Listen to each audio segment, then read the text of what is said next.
तूप वापरायचं असेल तर आपल्या कर्बोदकांच्या बरोबर आपण तूप वापरणं गरजेचं आहे, कारण का ते एक इसेन्शियल फॅट आहे ज्याच्यामध्ये मीडियम चेन ट्रायग्लिसराईड असतात which are good for us, good for our gut health. So त्याच्या वापराने काय होईल तर रक्तातली साखर एकदम वर खाली होणार नाही, स्लो रिलीज ऑफ शुगर्स होणार आहे. सो त्याचा फायदा होऊ शकतो.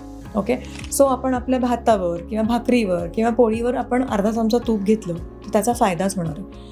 पण आपण जर तुपामध्ये तळून आम्ही काही पदार्थ खातोय असं केलं, किंवा आम्ही खूप प्रमाणामध्ये तूप खातोय, आम्ही अगदी ती जी भाकरी आहे ती तुपामध्ये बुचकळून ठेवली आहे आणि मुरवली आहे आणि मग खातोय, तर त्या अतिरिक्त कॅलरी कन्झम्पशन होणार आहे, त्याचा दुष्परिणाम होणार आहे. सो मॉडरेशनमध्ये जर आपण तूप आपल्या आहारामध्ये घेतलं तर फायदाच होईल आणि तो घेणं गरजेचं आहे. आणि थंडीच्या दिवसांमध्ये तर तुमच्या मुगा तांदूळाच्या खिचडीवर, वरण भातावर, भाकरीवर, पोळीवर तूप घेतलं तर तुमची त्वचेसाठी त्याचा फायदा होणार आहे, तुमच्या गट हेल्थसाठी फायदा होणार आहे.